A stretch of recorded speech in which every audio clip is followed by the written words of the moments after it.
How's it going? Ed Baxter here from Genuine Attraction, where we teach shy or introverted men how to be their unapologetic and heartfelt selves so they can find or attract their perfect partner. So if you're new here, consider subscribing. And hey, at any point during the video, check out the show notes below and the links in the description, and I'll list out any references, articles, books, videos, etc. that you can check out for yourself. So let's get started.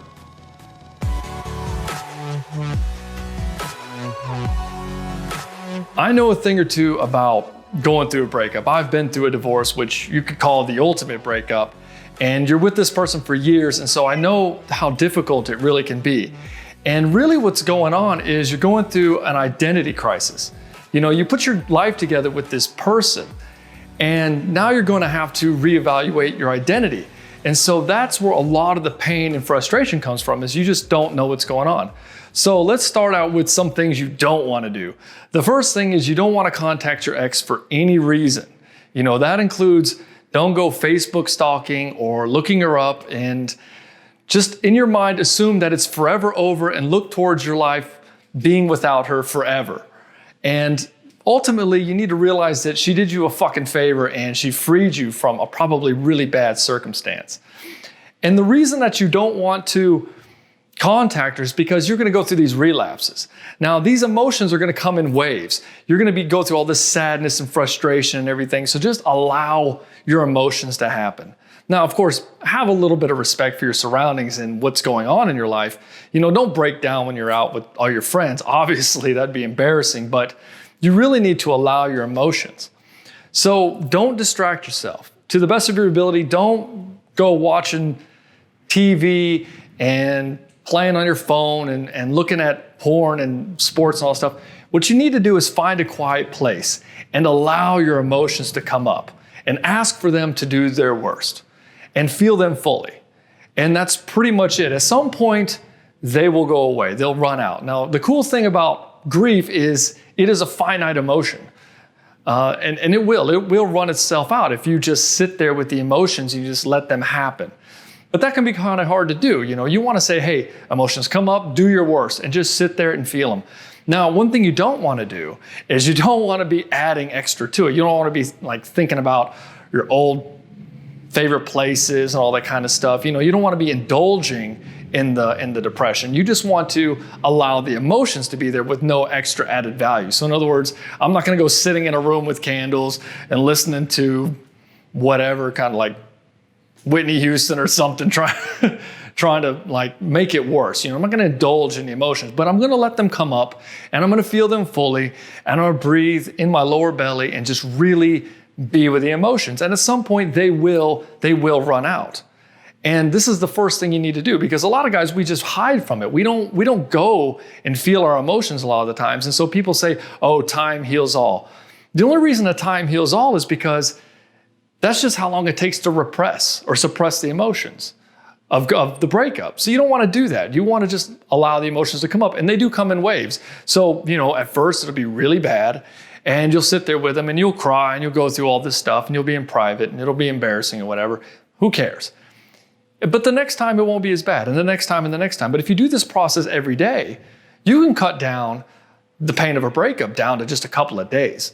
Like, I was over my divorce in less than a year because I would go through these processes that I'm going to share with you here. So what you want to do is get working on yourself. Don't be distracting yourself with TV and sports and all that kind of stuff. You got to process your emotions, but when you're not processing them, you should be making a list of all the things you should be doing. Reconnecting to old friends, working out, eating right, cleaning your house, doing really well with your job, and just really trying to kick ass in life.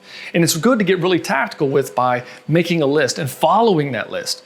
If you follow this list, you'll start winning every day. And Masculine Power is all about breaking through powers and winning. So the more you start winning, the more your self-confidence and everything is going to get better and better and better.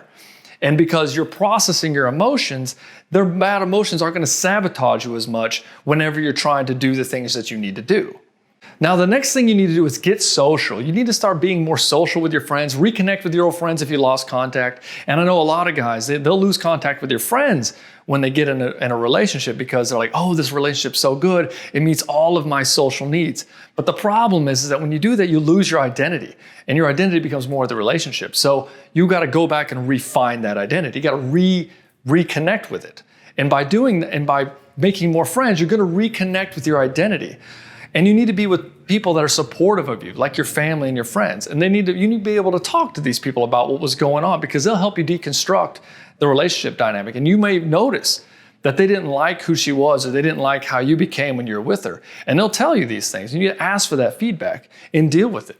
It might not be pretty, but that is exactly what you need to do. And another thing that'll help you out is whenever you're feeling depressed, again, don't wallow in it. Feel the emotions and that kind of thing, but just do something. You got to do anything. The worst thing you could do when you're feeling depressed and not processing the emotions is just sitting there doing nothing.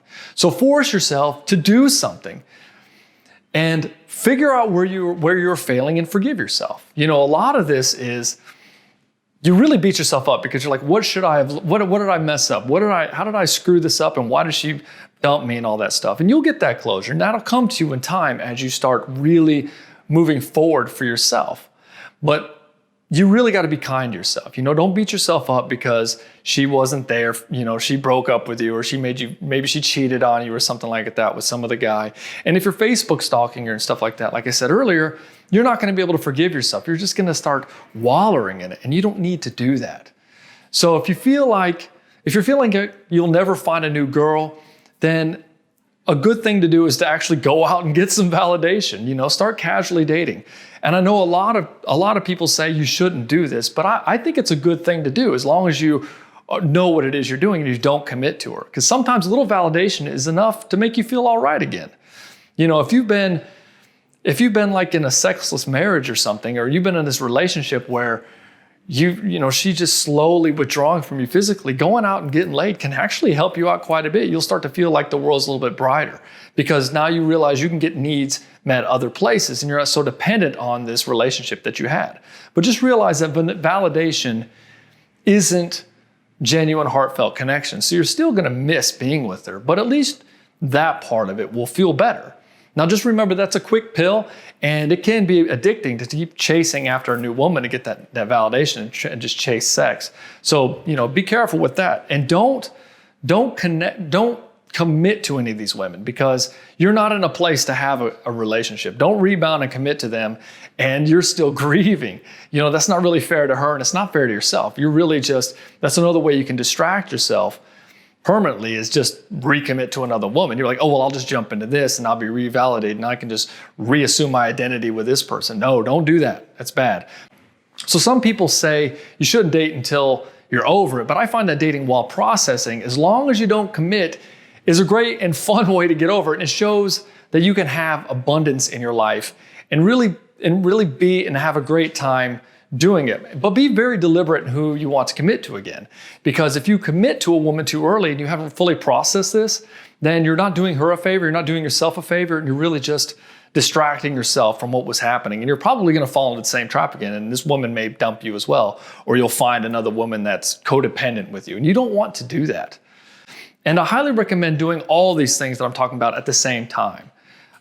You'll learn where your boundaries are as you do all these things, but really you need to do them all at the same time because again, it comes in waves.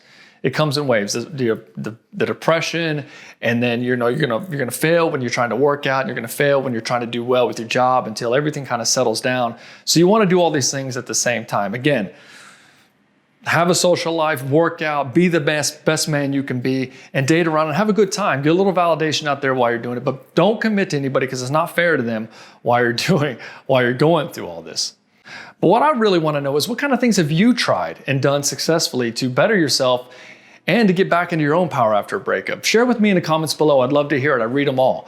And thank you again for being a part of the Genuine Attraction community because we can't bring men into their power unless the demasculating narrative of mainstream society is reduced by more men being involved, and that includes you. And if you like this video, please be sure to hit subscribe and the bell so you can get notified every time I get a wild hair up my ass and I make a video. And see, since you've put all your, and if you like this video, please be